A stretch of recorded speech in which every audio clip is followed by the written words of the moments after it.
The story of that day didn't begin with fire. It began with fear. In the heart of Kambara, a village that lived at the mercy of the rains, people were desperate. Crops had failed, rivers had thinned to nothing more than whispers of water, and hunger gnawed at every stomach. And when fear and hunger hold hands, they always look for someone to hold responsible. That someone was Amara. Amara was unlike anyone else. Her skin was pale, her hair light, and the people called her a curse. In their minds, her strangeness matched perfectly with their despair. And so, under the order of the chief, her life became the coin they decided to pay in hopes of buying back the rain. A ritual fire was prepared in the square. The logs were stacked high, the air was silent, and the entire village gathered to watch. They did not cheer, they did not shout. They waited, heavy with the kind of silence that feels like complicity. Amara waited too. She stood at the center, tired and weary, yet not trembling. She carried the dignity of someone who had been judged all her life, and who no longer expected mercy. For her, this was not the beginning of suffering. It was the continuation of it. She let her eyes wander toward the sky as if she were looking for the only witness she trusted, a listening God hidden somewhere behind the clouds. Just as the first ember was about to be dropped onto the waiting wood, a movement cut across the tense scene. A stranger stepped forward. His hair was white as dust, his pace slow, but his voice shattered the silence. With one sentence, everything froze. "She is my daughter." The man's name was Nenduma, the father Amara had not seen since childhood. The father who had vanished decades ago, leaving her to the contempt of the village. But now there he was, returned at the exact moment the fire waited to claim her. Why? What drove him back now? And what power did he bring that could alter the fate of a woman who had never been given a name, only a nickname dipped in cruelty? White Light. That was what the villagers had always called her. Not Amara, never Amara, just White Light. And, though the words might sound pretty to ears that didn't know the truth, in the mouths of her neighbors, it was no term of affection. It was a wound disguised as a name. Close your doors. White Light walks by. It's a curse. Don't let her step into your yard. The name was spoken like spitting bitter seeds, a habit passed between parents and children, dressed up as tradition, but driven only by fear. At school, it was the same. The desks scraped away whenever she entered the room. Books she touched were abandoned as if contaminated. Her pencil would fall, pushed aside from desk to floor again and again, never returned by another hand. She grew up understanding that silence felt safer than words. Loneliness became her companion before she was even old enough to spell the term. To her, crying was a luxury, friendship an unreachable dream. When other women gathered at the river, banked to soak clothes and laugh at one another's stories, Amara arrived only after they had gone. Yet still the next morning whispers followed. The water feels colder now. And so rumors planted roots. Her shadow alone was enough to turn peace into suspicion. The abandonment carved her childhood deeper every year. She once dared to approach women under a mango tree, only to see them spring up with startled eyes, as though her presence drained the soil beneath them. They told her to take her energy elsewhere. But Amara knew the harshest voice was not the one that scolded her. It was the quiet one. The silence that hummed heavier than anger.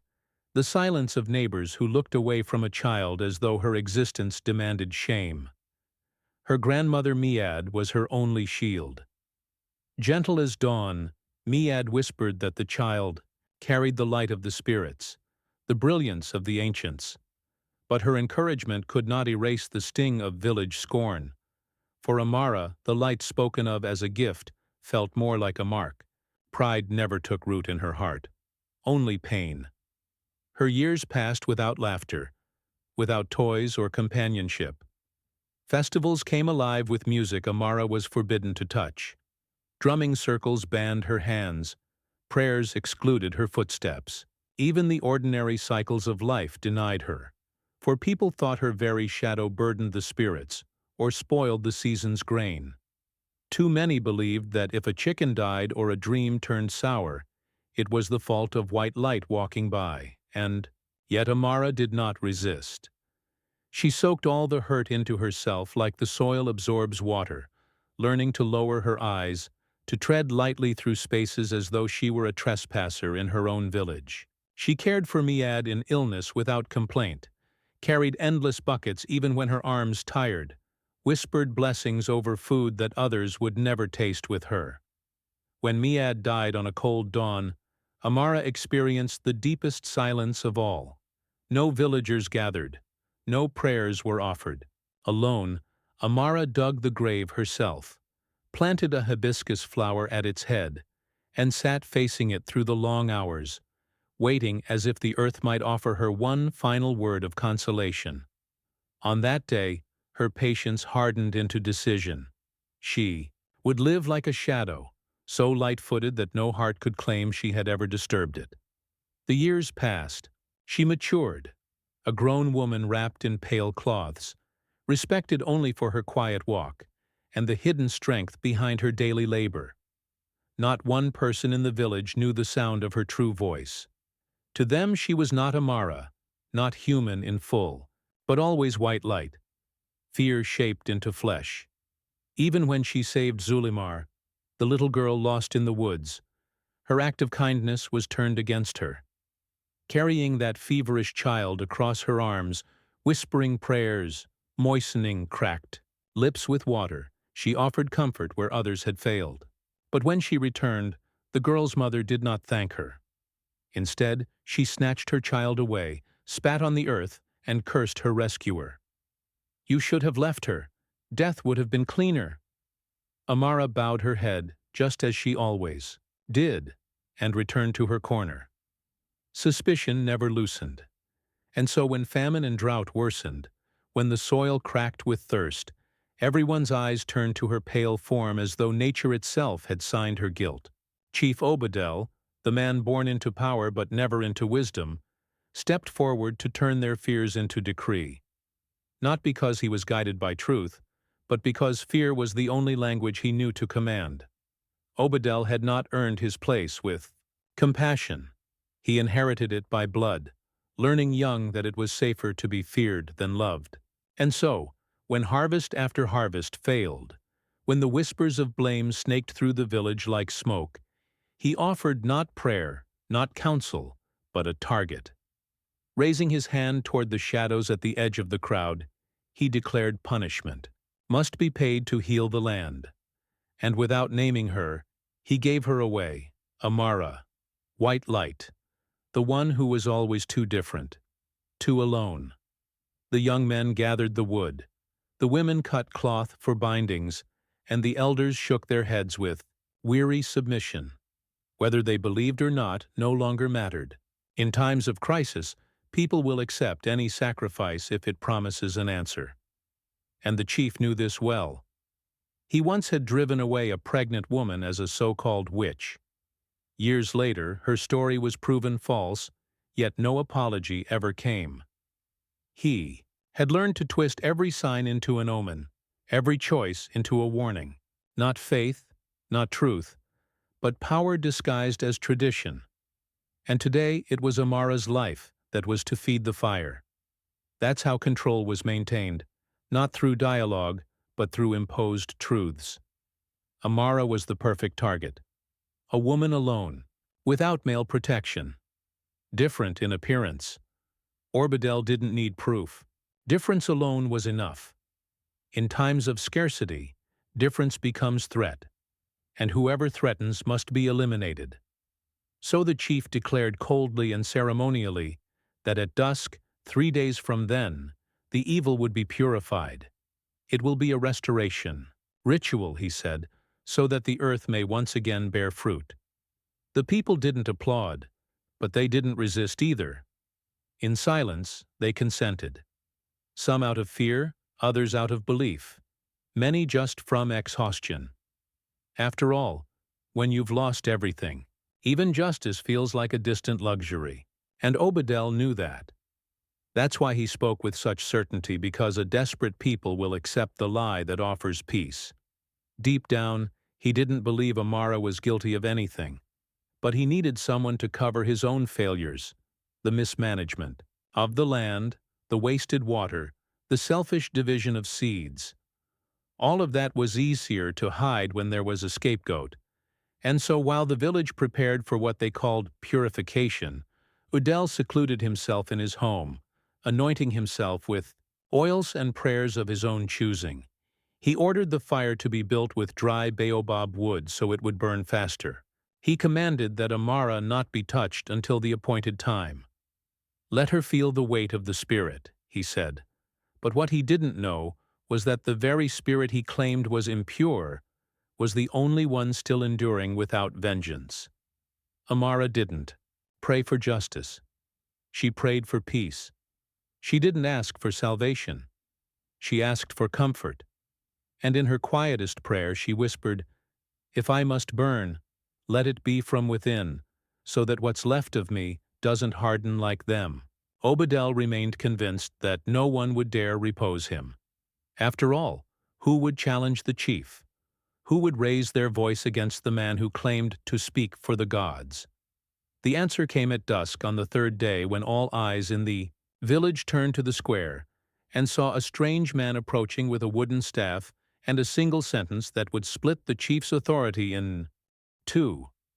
In the village of Kambara, when the words of men lost their power, they called for the oldest healer. He wasn't a doctor. He wasn't a priest. He was seen as a bridge between the visible world and what hides behind the winds.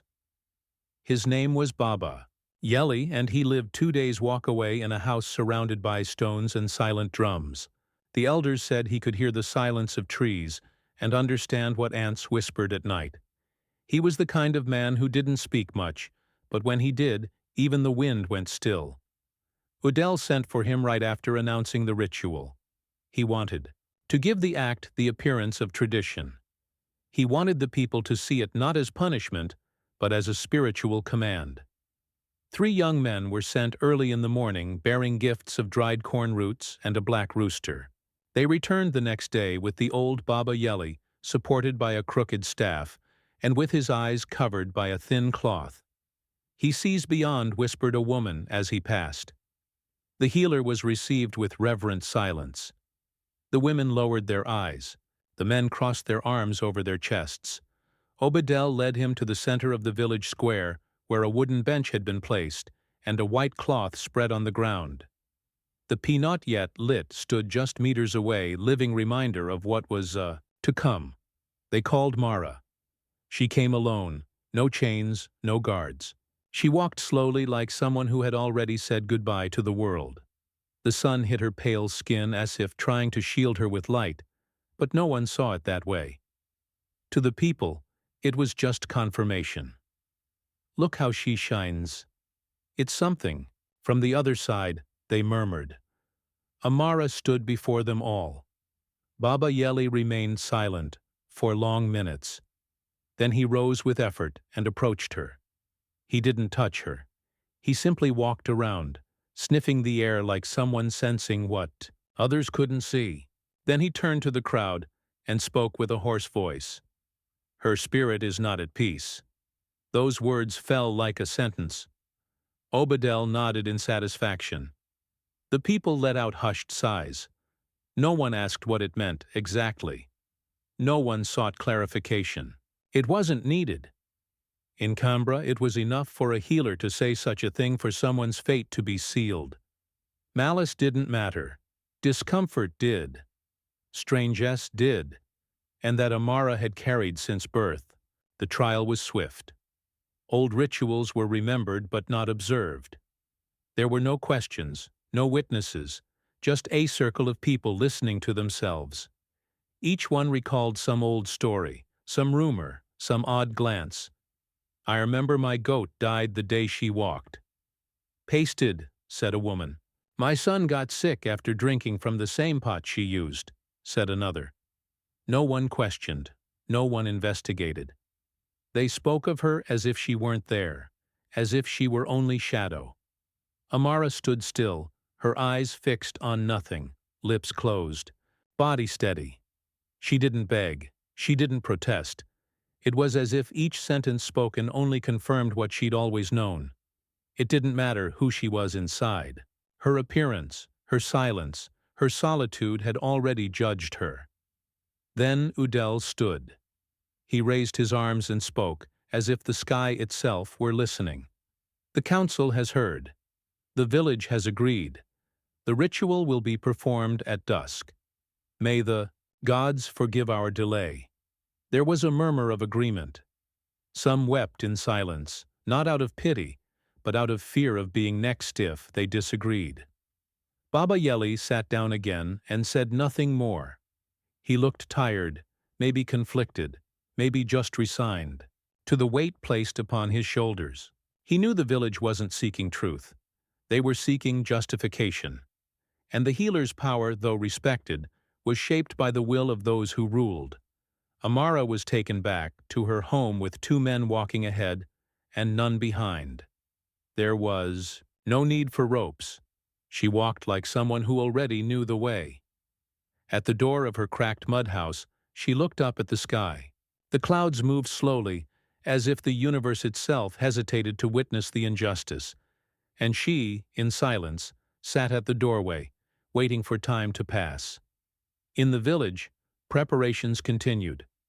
The women sewed white cloths.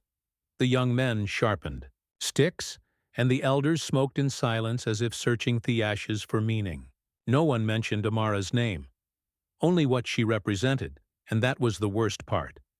She wasn't seen as a person, but as a symbol, a curse, a warning. That was how judgments were made in Cam. Not by the truth of facts, but by the weight of stares. And on that day, not a single gaze came to her defense. Not even the healers, whose one sentence sealed the fate of a soul that had only ever known rejection. A soul that, though without sin, was about to be delivered to the fire simply because her existence made others uncomfortable. And the cruelest part was that she knew there was no defense when the village had already cozened the verdict before the accusation. She knew that in a land where differences feared justice is deaf, and still she stood firm because there is a dignity that not even fire can take away, the dignity of someone who, even after being rejected by all.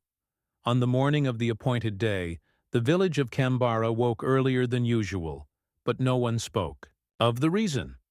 The chickens scratched the ground in silence.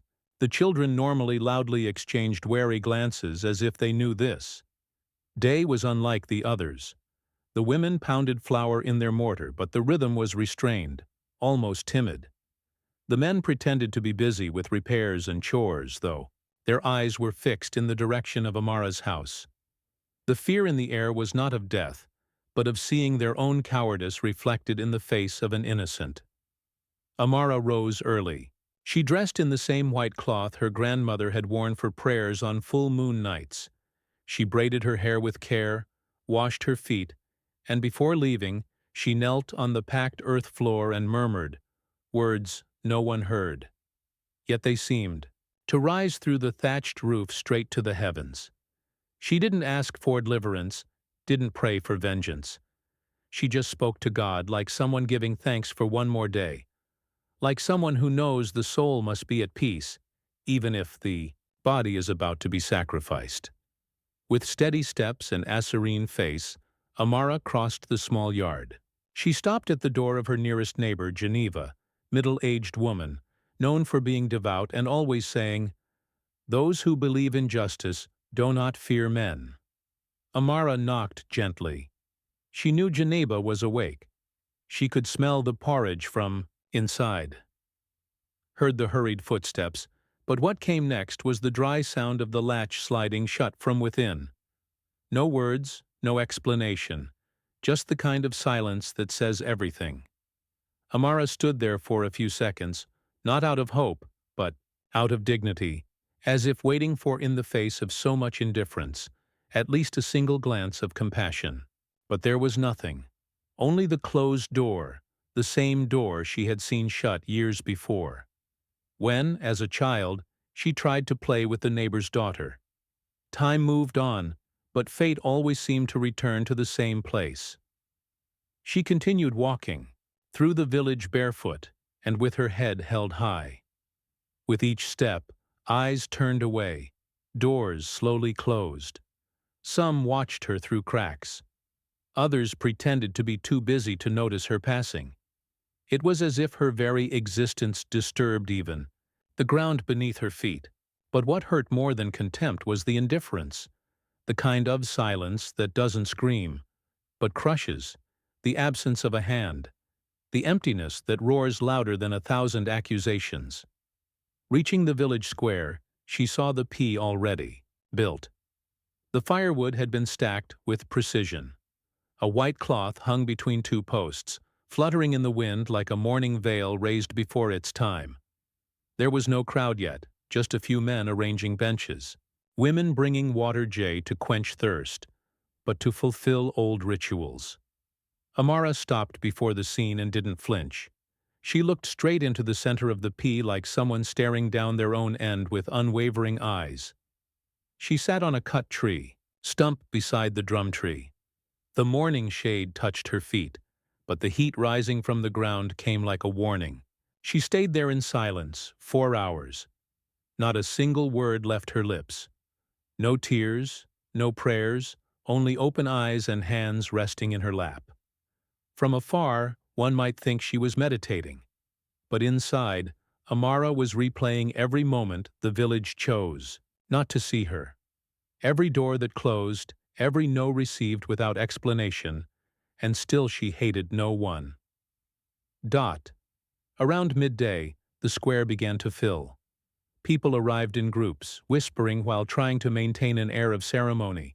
There were children in arms covered with cloths, as if shielding them from the sight of Amara was more important than shielding them from the sun. The elder women carried bead necklaces and baobab leaves. The drums were silent but ready. The atmosphere was both sacred and grotesque. Odell arrived last, wearing ceremonial robes, thick necklaces, and the carved staff he had inherited from his father. He walked slowly, aware of every gaze upon him. He stopped before the pie and looked at Amara. For a brief moment he hesitated, but quickly returned to himself and declared, "At sunset, the gods shall speak." The people murmured in agreement. No one dared to question. And there before them all, Amara didn't hide. She didn't bow. She stood tall, like someone who knows she has been unjustly judged, but refuses to let injustice define her. Like someone who, even when seen as a curse, chooses to be peace. And in that moment, though, no one noticed something began to shift, because there are silences that condemn it. But there are also silences that resist, and hers on that day was a shield made of dignity. Deep down, the entire village knew something was wrong, but no one wanted to be the first to say it. No one wanted to risk the comfort of standing with the majority. And so a whole people chose to hide behind fear, while one woman stood before the fire with more courage than all of them combined. And it was then, at the bend in the dirt road, that a figure appeared. Someone walking slowly, face covered in dust, eyes fixed on the P. The one approaching brought no answers, but carried a truth buried for over 30 years. And with him, the flame that would truly set the village ablaze, not with fire, but with revelation. The dust on the road rose slowly, as if announcing something the hearts of the people had not yet learned to understand. It was late afternoon, the sun lazily leaning toward the horizon, casting long shadows over the square of Canra.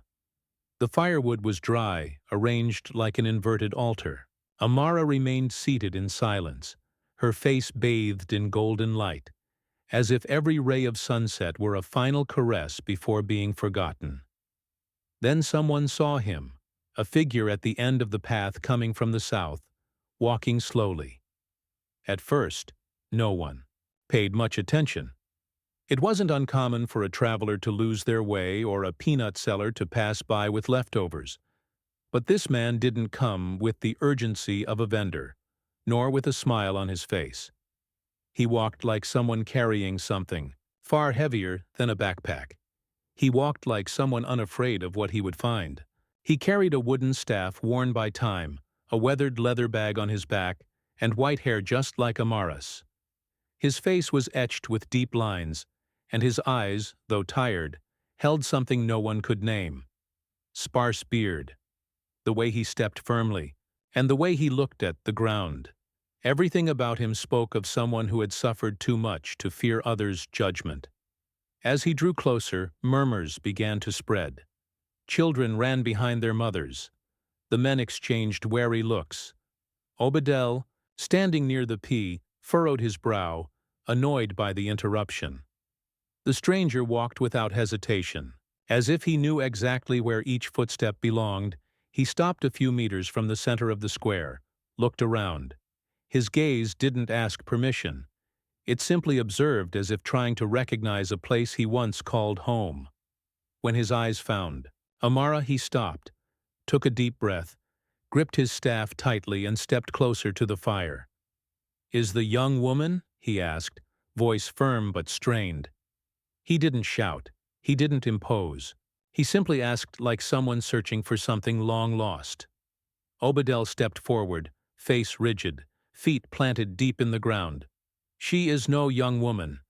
She is a sign, the reason for our suffering today. The God's justice will be done." The stranger fell silent for a moment. The wind blew stronger. A few leaves danced at people's feet, as if even nature itself were waiting for a response. And then, with a calmness sharper than any scream, he said, "She is my daughter." The words weren't loud, but they echoed like thunder. The square fell, silent. Time seemed to stop. Someone dropped a clay pot that shattered on the ground, but even that didn't break the shock. Everyone looked at him, at Amara, at the chief, at themselves, because that simple phrase, "She is my daughter," carried everything that had been denied to her for a lifetime. Obadel took a step forward. "Who are you to interrupt a sacred ritual? You don't belong to this village anymore." The man fixed his gaze on the chief and replied with the serenity of someone who has nothing left to lose. "My name is Nima. I was born here. I ran away when I was young. I was weak, but she never had a choice." The murmurs spread like dry fire in tall grass. "And Duma? Is it really him?" "The girl's father, but he vanished." "Look at the nose, the eyes. It's him." Amara, until then, motionless, finally lifted her eyes. There were no tears, no anger, no joy, just a painful recognition like someone seeing the last piece of a puzzle appear, far too late. She didn't stand. She didn't speak. She just looked.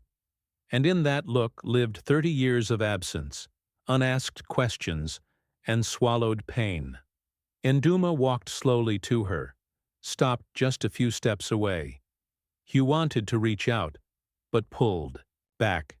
He knew gestures couldn't retrace old steps. He began, but his voice failed, and instead of pushing through, he sat down on the ground beside his daughter, staff across his knees. It wasn't an apology. It was a gesture of presence. And for someone who'd been absent her whole life, sometimes just being there in the cruelest moment is all that can be offered. The people watched, not knowing what to feel. Some wanted to protest. Others wanted to cry. Because in that dry, bare reunion, something had cracked. Not just the ceremony interrupted, but the lie upheld for years. The weight of shared guilt. The reflection of each person in that woman's face. Orbadel tried to reclaim control. "This is a show, a trick, an impostor trying to confuse our weak hearts." But no one answered because there are moments when the silence of the crowd weighs more than any scream. And in that twilight, the people of Canberra began to realize that perhaps the real Omen had never been. Amra's silence that allowed her to be condemned without ever being called by her name in love. And Duma remained seated. He didn't try to take the spotlight, didn't demand to speak. He just stayed there beside his daughter for the first time, late but holy. And that's when the story stopped being about fire and became about presence, about what burns more than dry wood, the regret of not staying, the remorse of not protecting. And for the first time in a very long while, Amara was no longer alone before the fire. The silence that followed Nanduma's declaration was not ordinary. It was the kind of silence that tightens the chest, as if even the air paused to understand what was happening. The square of Kambora, which just moments before had prepared, the fire for purification, had now become the stage for something far deeper than a trial, a reckoning between past and present. She is my daughter. The words still echoed, even after being spoken. They repeated in the minds of everyone present. Some whispered to each other, trying to recall Nenduma's face from when he left. Others simply stared at Amara with wide eyes, as if seeing for the first time something beyond the color of her skin. It was as if the veil of the curse had begun to fall, revealing a woman where they once only saw superstition. Odell, with narrowed eyes and fists clenched at his sides, could feel his authority slipping through his fingers like water. "He lies," he shouted. "This is a staged confusion, a lost wanderer, a fraud trying to deceive us." But no one responded right away, because the eyes of the people had already seen, and truth has a way of making itself known, quiet yet firm, and old. Man named Barrow, a man of few words and long memory, stepped toward the center. "I knew Nenduma," he said. "I was young when he left, the boy from the house by the crooked palm, the same one who carried a sated baby girl in his arms when her mother died in childbirth." Everyone fell silent. Baru looked at Amara. "It's her. Same eyes, same brow, same sadness in the gaze." Others began to nod. Women who had seen him grow up, men who saw him leave.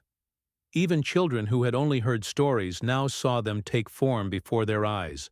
Old Weah, one of the most respected elders, slowly approached, her body bent and her cane trembling in her hands.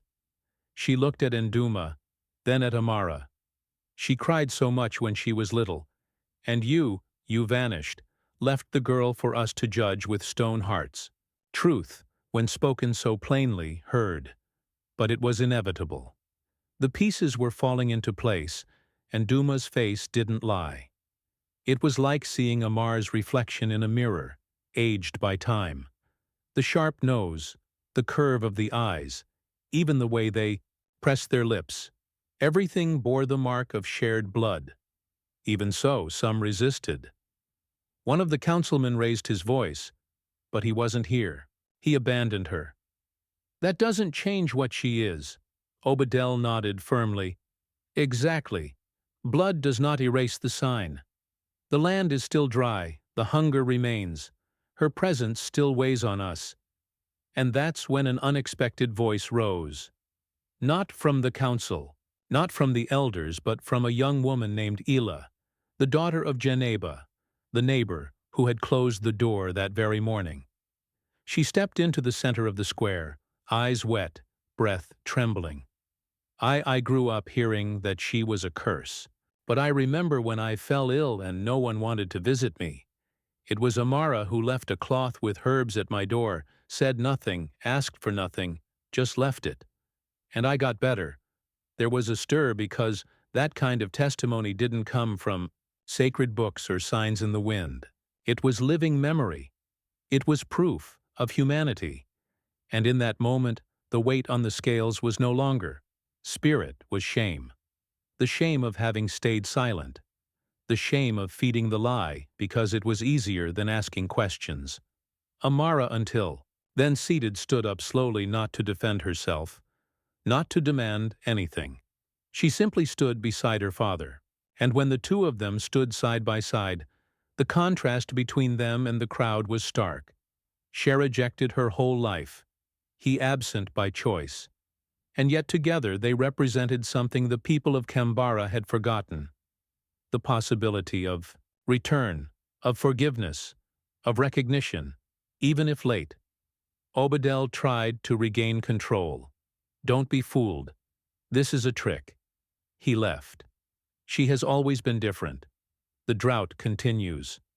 The gods do not lie. But his voice no longer carried the same weight because when the people see the truth with their own eyes, the oppressor's shouting starts to sound hollow. And then, as if sealing the fate of that afternoon, old Baba Yelu had remained seated in silence, rose with difficulty. He walked to the center, where Abadel's staff was planted in the ground. Without saying much, he touched the wood with a wrinkled finger and simply said, "Time has revealed what haste tried to hide. That was enough." Because when a healer speaks little, it means he said everything. And with that phrase, something stronger than a chief's command was sealed. A moral shift no authority could suppress. The people didn't respond with applause, nor with outrage. They simply stepped back and began to look at Amura with new eyes. Not eyes of superstition, but eyes of rediscovered humanity. The village had been shaken, not by an earthquake, but by truth. And the word Father, spoken with quiet conviction, not only changed the course of the afternoon. It planted a seed of justice, and where truth has been planted, even the driest land can one day bloom again. And Doom, until now just a forgotten name in the whispers of the past, stood beside his daughter. His eyes, worn by time and the weight of guilt, no longer looked away. They remained fixed on the center of the square where the fire had yet to be lit, but where the embers of truth were already beginning to burn away the old certainties of the people of Kanbor. Old Barbara Yi, after touching Obadel's staff, stepped back slowly, as if his part had already been done. The people, now torn between what they had believed and what they were starting to see, remained silent. But it was not the silence of fear. It was the silence that comes before revelation, the kind of silence that listens, and in that space of listening and Dhamma finally spoke. I was 19 when she was born. Her mother Ayana died during the birth. I was afraid, so afraid not of her but of what people were saying. The midwife the next day pulled me aside and said, "This girl isn't ordinary. She'll bring weight to your life. Better offer her to the river before she grows and becomes a curse." His voice cracked between phrases, but he didn't stop. It was as if each word spoken was another chain breaking. I refused. I said I couldn't do that. She was my blood, but the pressure grew.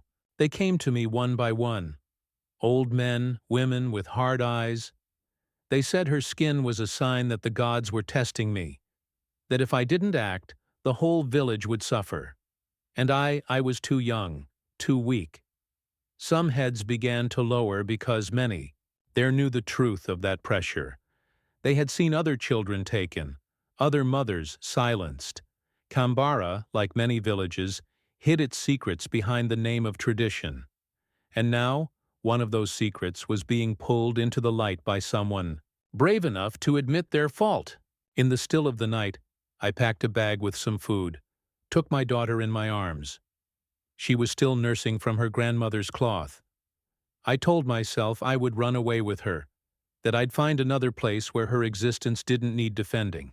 But when I reached the edge of the trail, I lost my courage. I left her at my mother's doorstep and walked away. I left legs trembling, shame buried deep in my chest, and Duma took a deep breath. Some in the crowd were already crying softly. Amara remained still, eyes fixed on the ground. Her face showed no expression, not from indifference, but from restraint. The kind of restraint only someone who's lived decades without being embraced can understand. I didn't run away to get rid of her. I ran because I thought without me she'd have a chance, but I was wrong. Because what she needed was exactly what I took away. Presence, protection, a name, affection. I was a coward. I hid from the world, from her, from myself. Truth spoken so plainly, without embellishment or excuses, cut deeper than any accusation. It was a public confession raw, not to cleanse the conscience, but to name the abandonment. A name Amara had carried for 30 years without knowing its origin. Turned to his daughter, his eyes full of tears, but his voice steady. "I didn't come to save you, Amara. I came to take responsibility. I came to look into your face and say that I exist, that you weren't forgotten, that you weren't made up in anyone's fear. You are my daughter, and I failed you." At that moment, the weight of his words fell on the square like a storm. Some covered their faces, others shook their heads, eyes shining with tears because this was a pain many fathers and mothers knew. The pain of watching someone walk away. The pain of staying silent when they should have defended. The pain of realizing that sometimes it's silence itself that allows injustice to grow. Amara didn't respond, but something in her gaze shifted. It wasn't forgiveness, not yet. It wasn't acceptance. It was recognition. The kind you feel when you finally see the face of the ghost that's haunted your life. Obadel tried to step in, voice trembling with disguised rage. "This man is trying to twist everything. But none of this changes the signs. The land is still dry. Misfortune still haunts us." But no one answered because it was no longer about dry land. It was about trampled land, trampled by generations of fear, distorted beliefs, and complicit silences. And that day at the heart of Canberra Square, the ground began to open, not for punishment, but for truth. And where there is truth, even the most forgotten seed can one day begin to grow. Enderma's presence and his public confession were like stones cast into still water. His words rippled outward, touching every corner of the hearts gathered in Canberra Square. Suddenly, the entire structure of certainty that the village had relied on for generations began to tremble, and the one who felt it most was Oidel. The chief himself, watching his authorities slip away under the gaze of a people who once feared him without question. Obadel was not a man who tolerated being doubted. His leadership had been built on foundations of fear and tradition. His power stood on words no one dared to challenge, on decisions few had the courage to question. But now in front of his people, in front of an unlit pea and a daughter once, disowned, now named, now claimed, he felt the ground giving way beneath his feet. He stepped forward. His voice was louder now, but no longer firm. "This man is sick. He doesn't know what he's saying. He showed up out of nowhere on this sacred day, spinning stories. He wants to deceive you, turn the village against its own leader. But don't be fooled. He has no proof. He has no truth." It was a desperate attempt to discredit Enderma, but the effect had already faded. No one moved. The silence was thick, now filled with something new. Doubt. Doubt in the man who always spoke with such certainty. Doubt in a sentence delivered without defense. Doubt in the very logic that led them to condemn Amara. At that moment, one of the oldest elders, Miwa, stood slowly. Her knees trembled, but her eyes were lit like burning coals. She walked steadily, to the center of the square, faced or back, and spoke with a firm voice. "I saw him carry the baby girl in his arms. He was her father. I remember the same man who slept beside his dead wife for 3 nights crying and refusing food. The same man who, when he left a part of himself behind. You, Udel, were just a child back then. You saw nothing, but I saw." The words fell like thunder, in a clear sky. The crowd stirred. Murmurs swept from one mouth to another. What had once been uncertainty was now starting to take shape as truth, because Miwea was not just anyone. Her memory was law, her word unshakable. And when she spoke, even the birds seemed to listen. Udel tried to resist. "You're old. You confuse faces. You confuse memories. There's no way to be sure it was him." But then another voice, Rose Tambo, the village blacksmith. "I remember too. Endma was the only one who wore sandals with rope soles.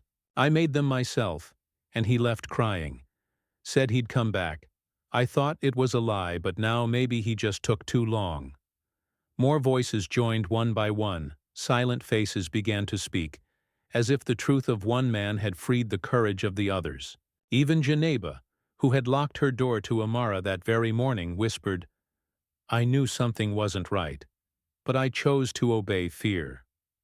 Obadel stepped back. His eyes searched the crowd for Ali's butt, found only lowered heads. Gazes that no longer held his the carved staff of leadership, still planted by the unlit fire, looked smaller than ever. No longer a symbol of power, now a burden. A burden he could no longer carry. You're all bewitched, he cried. You're being manipulated. I only wanted to protect the village, to preserve order, to prevent the wrath of the gods. But no one answered because by now the people had begun to understand. The greatest punishment does not fall from the sky. It grows from our own choices. The evil they feared had never been Amara. It had been their silence, their obedience without question, their judgments without compassion. Amara remained standing, her face unreadable. But inside her something realignment out of vengeance, but justice. For the first time, she saw those who had always stayed silent now speak in her defense, and that was greater than any forgiveness. Obadel dropped to his knees, not in humility, but in despair. His shouts no longer inspired fear. His body seemed smaller, and still no one punished him, because in that square punishment came in a different form, being seen for what he truly was. A man who had worn fear-like armor, who had hidden behind distorted faith to maintain control, and who in the face of truth was utterly exposed. And on that late afternoon, with the sun setting behind the mountains and the pea still unlit, the people of Kara witnessed what they had never seen before. The chief without a voice, and the woman without a name, gaining a face, a story, and the truth. And for the first time in decades, justice did not come with shouts, but with revelation, and nothing after that would ever be the same. The sun had already kissed the horizon when the square of Kara was wrapped in a soft twilight. The torches had not yet been lit. The pea built to burn a body now seemed ashamed of its purpose. It did not burn. It did not smoke. It was just a pile of wood, waiting for a fate that no longer made sense. The people, once in the posture of judgment, now watched in silence, as if witnessing a shift so deep that even their beliefs had to be gathered carefully like shards on sacred ground. Amara remained standing beside her father and Duma, seated on the ground with his staff across. His knees looked smaller than his guilt, but more dignified than ever. His presence was not grandite, was true. He said nothing, asked for nothing. He simply waited. And there, in the quiet space between scandal and forgiveness, something happened that no one expected. Amara took a step forward, turned slowly, and entered her house. Some thought she would return with words, a denunciation, perhaps, a cry, maybe, but what she brought back was silence shaped into gesture. She emerged minutes later with a clay gourd of fresh water, a simple plate of boiled corn, and a wooden spoon. She walked slowly across the square. The women murmured. The men lowered their eyes because there was something sacred in that simplicity, something that cut deeper than any speech. When she reached her father, she knelt in silence. She didn't say his name. She didn't ask why. She didn't demand anything. She simply placed the water before him, divided the corn in two, and pushed half of it closer. It was like breaking bread before a starving crowd, but not starving for food, starving for meaning, starving for compassion. And Duma looked at the plate. His eyes welled with tears, but he didn't cry. He picked up the spoon with trembling hands. He ate slowly, as if every grain held an untold story, an unhealed pain, a childhood that never happened. Amara also picked up her spoon and ate with him. No rush, no performance, just the quiet act of sharing. Not just food, but a new beginning. The people watched insolence. This wasn't ceremony. It was redemption. Not the kind that comes with speeches or applause, but the kind born of the simplest, most ancient, most human act, feeding another dot. And in that gesture, Amara didn't just nourish the father who had abandoned her. She fed the courage of every soul in that square, because now they saw in the once rejected woman what none of them had possessed, the strength to love beyond pain. Then a child approached. It was Zululima, the same girl Amara had saved years before when she was lost in the forest. With small bare feet, she walked to the center of the square holding a wild flower. She gave it to Amara with trembling hands, said nothing. But on her face was a shy smile, the kind of smile that knows courage is taught, not with words, but by example. A woman wept. A man removed his hat. Elder Miwa closed her eyes and murmured. She was never burned because she had already been consumed in the fire of loneliness, and she survived. Oral, now seated in the shade of a palm tree, watched the scene in silence. The staff of power still stood planted in the earth beside the pie, but no one looked at it anymore because true power at that moment was no longer in the hands of chiefs. It was in the hands of a woman who, even after a lifetime of rejection, chose to share food with the one who forgot her dot. And that in itself was revolution. Amara did not smile, but her eyes had changed. They no longer held only pain. They held resolve. They held something that for the first time could be called peace. Not the peace of someone who conquered, but of someone who endured without becoming bitter.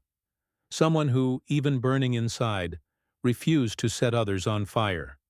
One by one, the villagers began to rise. Some approached with lowered eyes, a quiet sign of respect. Others simply walked past her, in silence, as if asking forgiveness without words. The ponce built for death remained untouched. No one dared to light it. It had been disarmed not by force, but by adjusture, a plate of corn shared between father and daughter. And so, without anyone proclaiming victory, Amara was no longer a target. She had become a mirror to a village that for years had chosen to condemn what it didn't understand. And in that mirror many saw their own cowardice, but also the possibility of becoming better. Thesky, now dark, shimmered with stars, and in Canberra, for the first time in many years, no one slept afraid, not because the problem had disappeared, but because someone had finally faced it with love. And in the center of the square, still without embers, the pea no longer looked like a weapon. It looked like something else, an altar, a silent witness that not every fire must destroy. Some are meant only to light the way back home. The next morning, Canberra awoke, changed.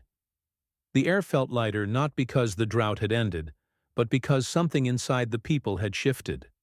The doors that had closed to Amara the day before now stood slightly ajar, timid, like apologies spoken without words. News that the daughter of White Light was in fact the daughter of Nendum, the man who had once fled in shame and returned in courage, had spread through cooking fires, through the spinning wheels, across silent markets, and into the once and questioning conversations of those who used to echo only what the chief said. Papaya, built to be the end point of Amara's story, still stood dry wood, ashes of burned leaves, ropes hanging from wooden hooks. But no one dared approach it with the intention of lighting it. Now it remained there as a monument to what almost happened, a living reminder of the injustice that had nearly been celebrated as righteousness. The people began to gather again in the village square, but not with the same eyes. There was discomfort. There was shame. Some still avoided meeting, a Morris gaze as if her light exposed them too much. But they came, even the stubborn ones, because deep down they knew something had toened, not with fire, but with truth. Baba Yeli was the first to step into the center. He walked slowly, his staff steady in his hand, his back bent by time, and his soul heavy with the weight of decades in which so many had been condemned, not by justice, but by fear. His eyes, usually clothed from age, were wide open that day. They scanned the crowd, one face at a time, as if weighing not only their actions, but their silences. He raised his staff and said, "We will not burn the one who has endured the fire of loneliness her whole life." Then he pointed to the pie. "This is no longer an altar of sacrifice. It's a mirror of our blindness and of our chance not to repeat it." His words were not applauded, but they were accepted, and that was what mattered most. One by one, the councilmen rose and removed the cords and white cloths from the structure. The women began to disassemble the stack of firewood. The children helped pile the wood to the side, as if gathering something sacred, not something shameful. And then a decision was made. The pea would not be destroyed. It would be transformed. Instead of a symbol of death, it would become a symbol of memory. The wood was arranged in a circle, and in its center a stone bench was placed. Amara was invited to sit, not as a condemned woman but as a presence. For the first time, the center of the village did not belong to the chief, or the healer, or the drums. It belonged to the woman who had survived their contempt. The elder stepped forward with a pot of ink made from roots and bark.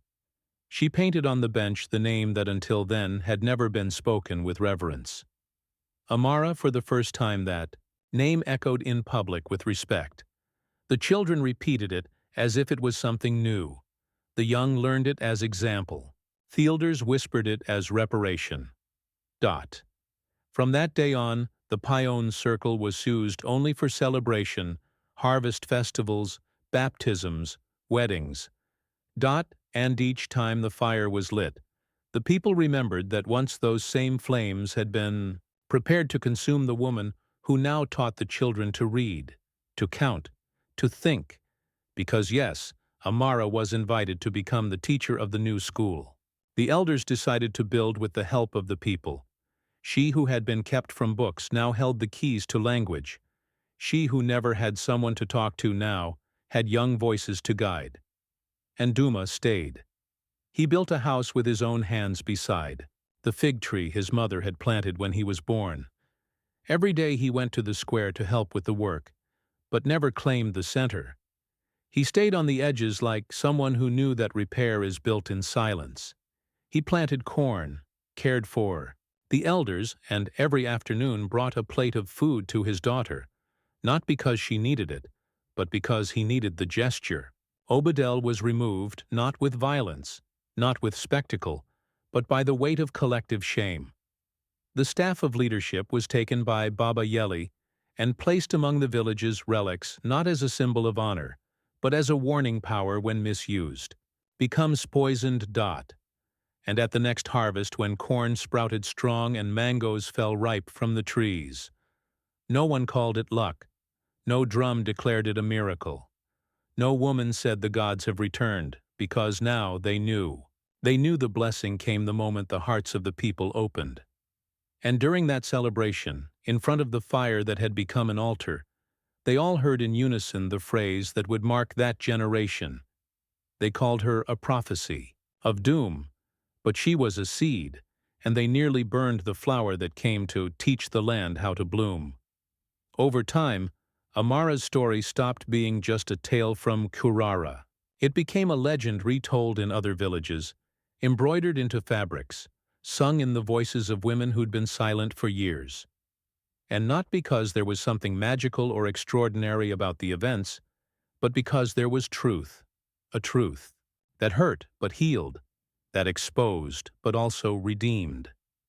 Absi, feared, came to be seen as the man who let pride speak louder than compassion. No one expelled him. He remained in Kambora, but no one listened to him as before.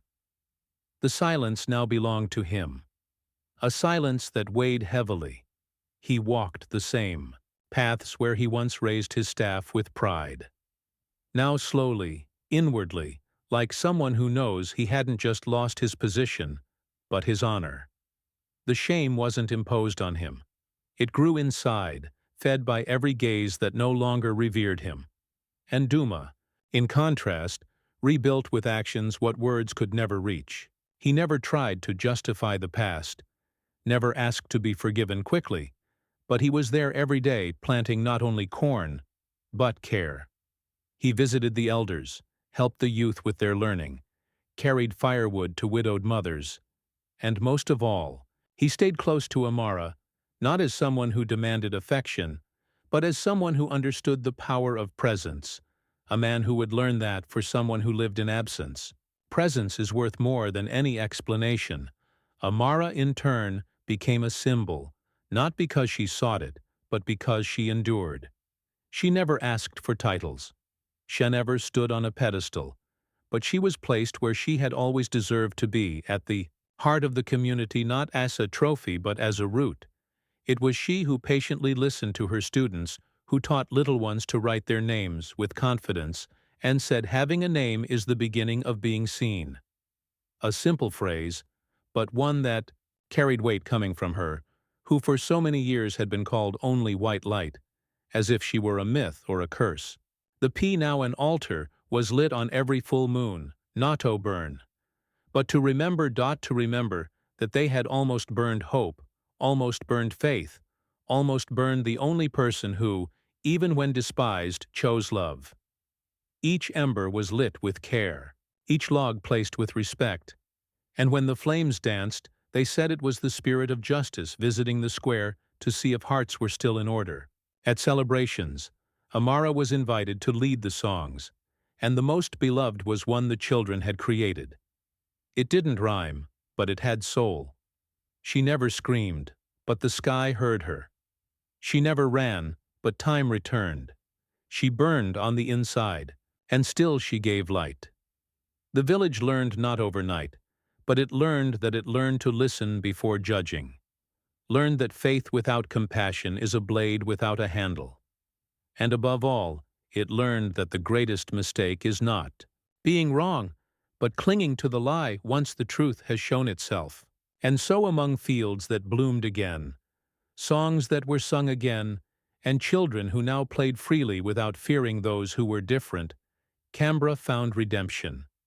Not because everything became perfect, but because a woman judged by her skin and forgotten by her father was able to forgive with a plate of food and begin again with dignity, and no one dared call her a curse again. Now they said it with pride. Her name is Amara, and she's the one who taught us that a soul when steady is stronger than any fire. The end. If this story touched your heart, let us know where you're watching from. Leave a comment below. We'd love to hear from you. Don't forget to like the video, share it with your friends and family, and subscribe to the channel. That really helps us keep bringing you real and emotional stories like this one. Thank you for being part of our